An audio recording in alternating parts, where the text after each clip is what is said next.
ગુજરાત સરકારના સંકલિત બાળ વિકાસ યોજના અંતર્ગત એક મહત્વની જાહેરાત કરવામાં આવી રહી છે. આ અંગેનો મહિલા અને બાળ વિકાસ વિભાગ દ્વારા પરિપત્ર પણ જાહેર કરી દેવામાં આવ્યો છે.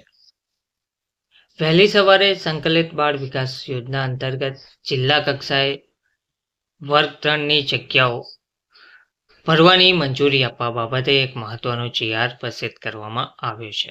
નમસ્કાર મિત્રો, સ્વાગત છે તમારું અમારી યુટ્યુબ ચેનલ. મિત્રો, સંકલિત બાળ વિકાસ યોજના અંતર્ગત જિલ્લા ઘટક કચેરીઓની વર્ગ 3ની જગ્યાઓ ભરવાની મંજૂરી આપવા બાબતે મહિલા અને બાળ વિકાસ વિભાગે જે પરિપત્ર જાહેર કર્યો છે, જેમાં જણાવવામાં આવ્યું છે વંચાણે લીધેલ ક્રમાંક 1થી સંકલિત બાળ વિકાસ યોજના અંતર્ગત જિલ્લા અને ઘટક કચેરીઓની 15 જગ્યાઓ માટે માન્ય એજન્સી મારફત આઉટસોર્સથી મેનપાવર ઉપલબ્ધ થયેથી જગ્યા ભરેલ હોવાની શરતે સદર જગ્યાઓની સેવાઓ 11 મહિનાના કરાર આધારિત એટલે કે આઉટસોર્સથી મેળવવાની તારીખ 31/10/2025 સુધી હાલ મંજૂરી આપવામાં આવેલ હતી.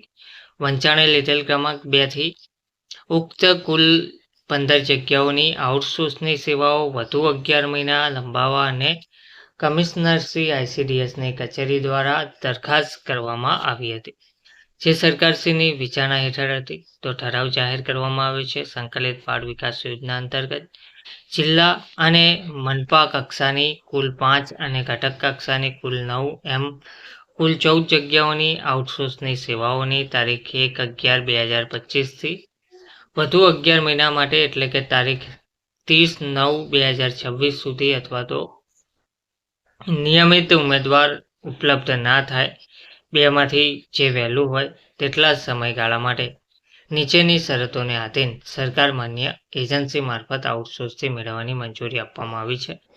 જેમાં આઉટસોર્સથી ભરવાની થતી જગ્યામાં આંકડા મદદનીશ, હિસાબનીશ, જુનિયર ક્લાર્ક જેવી અલગ અલગ જગ્યાઓ પર આ ભરતી કરવામાં આવશે. આંકડા મદદનીશ માટે માસિક ₹25,000 ફિક્સ વેતનથી આ જગ્યાઓની સેવાઓ આઉટસોર્સથી મેળવવાની રહેશે.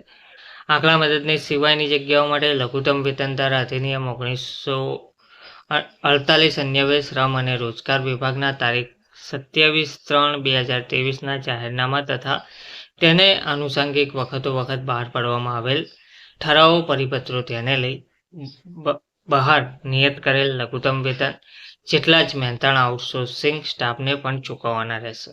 આ ઠરાવ આ વિભાગની સરકાર ક્રમાંકની ફાઇલ પર નાણાં સલાહકારશ્રીના પરામર્શમાં સચિવશ્રીની તારીખ 12/6/2026ની નોંધથી મળેલ મંજૂરી અન્વયે બહાર પાડવામાં આવેલ છે, જેની નોંધ લેવા વિનંતી છે.